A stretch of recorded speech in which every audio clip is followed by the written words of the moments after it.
The US dollar strength index has just started moving to the downside, and considering Bitcoin has historically had this pretty inverse correlation to the strength of the US dollar, this is actually a pretty promising indication. We can see during the previous Bitcoin bear market, pretty much for the entirety of 2022, we saw an exponential rally in the US dollar strength index. Now, this isn't to say this isn't just a short-term move that isn't going to be reversed soon, but the fact that we're starting to see the US dollar losing strength alongside a little bit more of a risk-on sentiment in traditional markets is actually fairly favorable for Bitcoin. We've covered fairly extensively on the channel the fact that Bitcoin and where we are quite now definitely shows a lot of value. We're definitely at discount territory.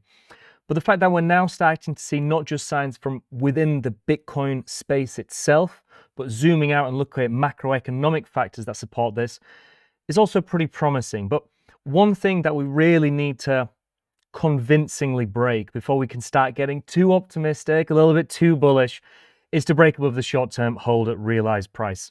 Now, over the past few weeks, we've had some promising price action. I say promising, it's been fairly stagnant. But the fact that Bitcoin has been stagnant while other assets have been declining, like the S&P and commodities such as silver and gold, does show a fair bit of relative strength from Bitcoin, which is promising to see. But the short-term hold of realized price, $80,000, really is the line in the sand. If we zoom out, we can see historically, once Bitcoin has crossed above this, it's acted as fairly convincing support, and as we've crossed beneath it, it has historically acted as fairly major resistance. Now, the short-term hold at realized price is the average accumulation price or cost basis for new market participants, and it's a pretty big psychological level. Just if you're a new Bitcoin buyer and you see the price at break even during a bull market, maybe you think to add more onto your position, or maybe you capitulate and sell some more experienced hands. And the same is true in a bear market. Maybe you're just looking to get out at break even, you finally have capitulated, and maybe at that point we can start to see some more short sellers coming into the market, which does provide a little bit of downward pressure as long as it doesn't get too out of hand. But if we go over here, the chart's looking a little bit crazy. We'll just zoom out for a second. We can see this $80,000 level also has a little bit of confluence from other technical factors as well. So we can't exactly get the short-term hold of realized price within TradingView, but this white line is the rolling 155-day volume-weighted average price, which is probably as close as we're really going to get. But what we can see is from this, we also have some pretty key moving averages trending down towards this level. This orange moving average here is the 2-year moving average. We also have the 1-year and the 200 daily moving average moving down. And what you can see, this blue and pink region on the right-hand side here is the visible range volume profile. Now, all this is doing is essentially cumulatively counting all of the exchange activity, all of the trading volume happening, and this is the Bitcoin US dollar index chart on TradingView, so it's aggregating all of the Bitcoin major exchanges. And what we can see is in this region around here, we have a little bit of a volume dead zone. Now, what this typically means is because there hasn't been significant trading activity within this region, price usually kind of shoots up or down it pretty quickly. If we look at the previous two instances where Bitcoin really traveled through this area, we can see it ran straight past it by tens of thousands of dollars to the upside, or straight beneath it by tens of thousands of dollars to the upside. So because there's not a lot of activity that historically happened there, we don't see a lot of traders looking at their break-even or their average entry price within this region because there just wasn't a lot of time in that region for significant volume to really occur. But one thing I'd like to also look towards is alongside, like we could see, the US dollar strength index starting to really decline, is if we look at it on a year-on-year basis. So we can obviously, it's been rallying over the past few weeks and months as there's been some uncertainty surrounding the conflict ongoing in the Middle East, which has led to equity indexes and commodities really slipping. If we just go back to TradingView here, and what I'll do is I'll remove all of these because they're a little bit crowding it sometimes, and then I'll add on this. Now, this is the BM Pro Expert Bundle. If you are a site subscriber, you do gain access to this. This is something that we create specifically for site subscribers, which collates many, many different metrics, and you can create strategies out of it and automate it, etc. But what we can do is look at the US dollar strength index on a year-on-year basis and add a 100-day offset. Now, what we can see when we do this is almost a little bit of forecasting based on the relative performance of the US dollar. But Because we mentioned previously, they have a fairly inverse correlation. As one moves up, the typically other moves down. If I invert this scale, what we can see over the past, well, years really, Bitcoin has really closely followed this inverted US dollar strength index with a 100-day offset. Now, of course, there's been time where they've diverged a little bit. Maybe one topped out a few weeks before the other one did. But generally, it's a pretty good kind of general market into where the market could be headed. Now we can see this actually marked the top of the recent Bitcoin bull market practically to perfection, as well as the subsequent downward move. And it's now actually been moving to the upside, and Bitcoin has kind of been lagging behind this. So it'd be good to see at least a bear market rally. But this would potentially put us towards the $80,000 region around early May time, about a month from now. And then potentially we could see further retracement. But of course, it's all dependent on a few other factors. Not one single indicator, metric, data point is ever going to truly give us 100% accuracy and insight into what Bitcoin is going to be doing. So one thing I wanted to do is extract the data from the short-term holder realized price and try and gain some insight into whether this could just be a bear market rally, if we're going to run up towards this level and break down, or if maybe we could actually break above it. So what I did is I exported the data. If you just go onto Bitcoin Magazine Pro and you do the CSV data download, I'm just doing this in an Excel spreadsheet using the raw data here. What we can see is this is all of the times that the short-term holder realized price was moving downwards on a 30-day relative basis. So it's the 30-day or 1 month rate of change in the short-term holder realized price. Now what I can do is add on to the 0 level here. So once this is beneath 0, indicates that the short-term holder realized price over a 1 month rolling basis has been moving to the downside. Now we can see right now we are in a region where this has been moving fairly aggressively downwards. One thing we have to acknowledge is this usually actually indicates pretty good value territory. When people are capitulating, when the short-term holder realized price is moving to the downside, there's usually some bargains to be had within the Bitcoin market. But this isn't always true, because if we look to, say, the previous Bitcoin bear market, we can see we first dipped beneath, we first entered this negative beneath 0 territory as Bitcoin was still fairly high. We still had significant downside to be experienced before we really bottomed out, and the short-term holder realized price 30-day change really bottomed out. So how can we maybe get some insight into if this is just the start of a deeper correction, or if we're potentially ending this downward price action?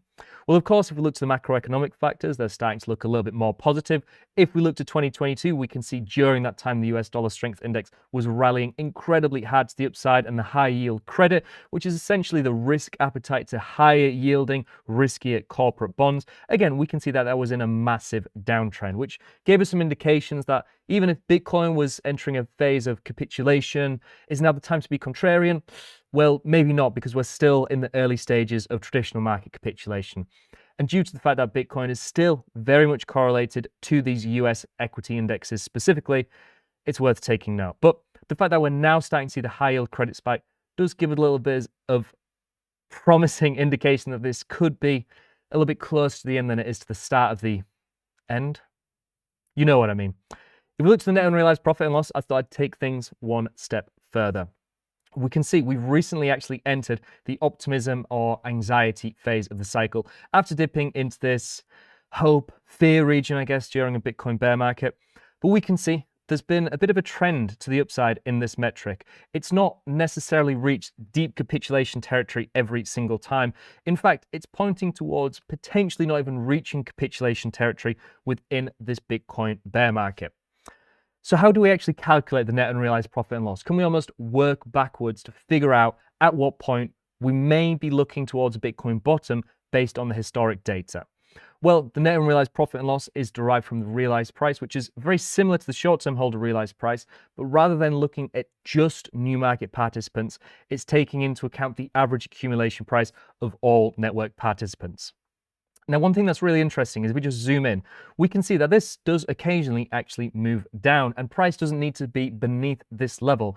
This indicates that those who are acquiring Bitcoin at higher prices than today are actually capitulating. So this, when it is moving down, when it is still beneath price, basically indicates that short-term speculators are exiting Bitcoin fairly rapidly, which again is actually a bit more of a promising indication. Once we see sustained negative price, I guess it's not price, data movement in the realized price, that's a pretty good indication. We can see historically when this has occurred, especially at a quite rapid rate, it's indicated fairly good accumulation opportunity. So again, I extracted the data and took it into Excel.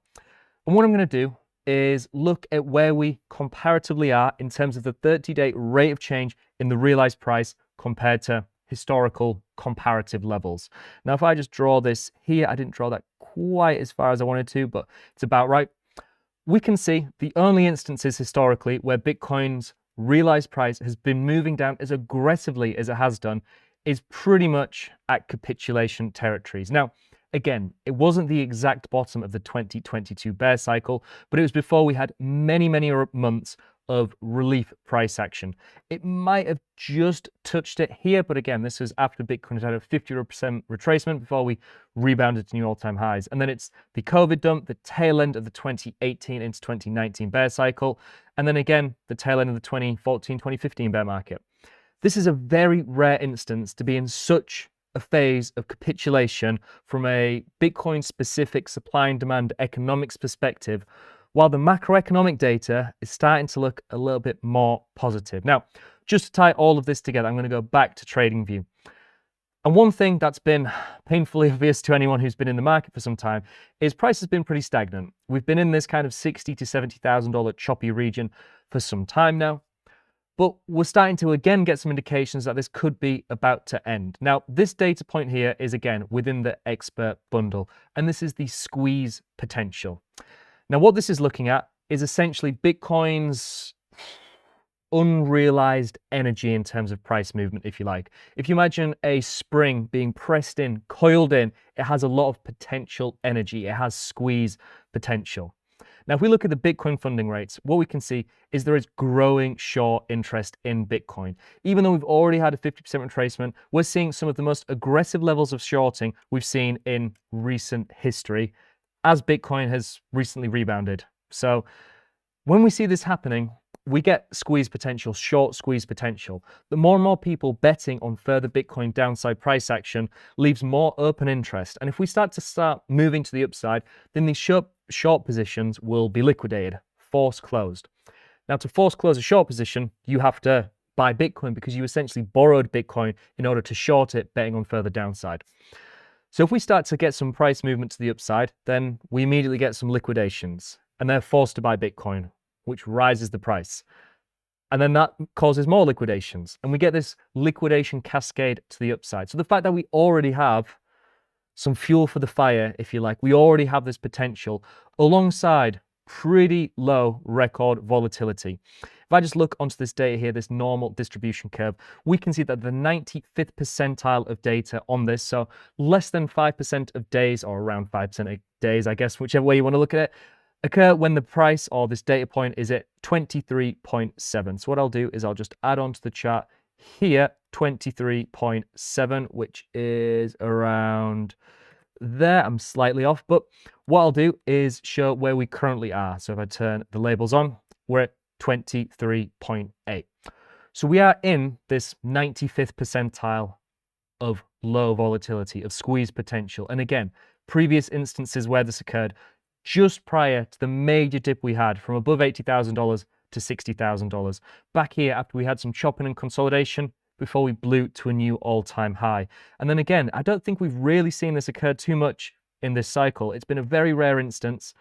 The only other occurrences were, again, back here during the previous bear market, just before it dipped to a bear market low and set the floor, just before we dipped multiple thousands of dollars, just before we rallied off that bear market low, and again here, just before we had another significant, almost instant dump of multiple thousands of dollars. So it's very rare, and we're kind of seeing this mixing bowl of signals all kind of converging and forming into one. Now, this isn't to say we couldn't have an explosive move to the downside. Given the state of things, given the state of analysis at the minute, it used to be you could look at the data, look at all of the on-chain activity and get a fairly good idea of what's going to happen. But we live in a world now where one tweet can really rapidly cause things to change quickly. But right now, looking at the data, looking at Bitcoin's relative strength compared to other assets, I mean, if we look at the strength compared to the S&P 500, we can see throughout March, if the conflict started on February 28th, then throughout March, even though Bitcoin was sideways, we gained over 7% versus the S&P. We gained over 7% versus the NASDAQ, and then versus gold, we gained over 15%, and versus silver, we gained over 27% in March, and already in April, over 6%. So Bitcoin is holding up incredibly strongly. So clearly, there's some potential there. We're seeing record low volatility. We're seeing true capitulation, not just looking at the short-term holder realized price, but also looking in relation to the realized price as well, as we're starting to see some more favorable macroeconomic conditions with some fuel to the fire as well. I'm not saying that price is going to instantly move to $80,000. That's clearly the next logical level of resistance. But if there was a time to do it, I don't think we're a million miles away. So just to summarize, I like cheap Bitcoin. Who doesn't? We can see, looking at the realized price, it's incredibly rare to see such capitulation. Bitcoin is very obviously at a discount. Now, that doesn't mean it can't go slightly lower, as we could see from the short-term holder realized price.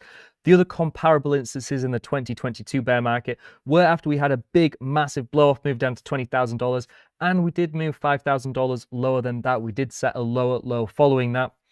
But ultimately, that wasn't, occurring at $50,000 or $40,000. That was still pretty close in percentage terms to where the Bitcoin bottom occurred. And to me, that's fairly good accumulation territory. Right now, I'm aggressively dollar cost averaging into the market because that's what the data is telling me to do.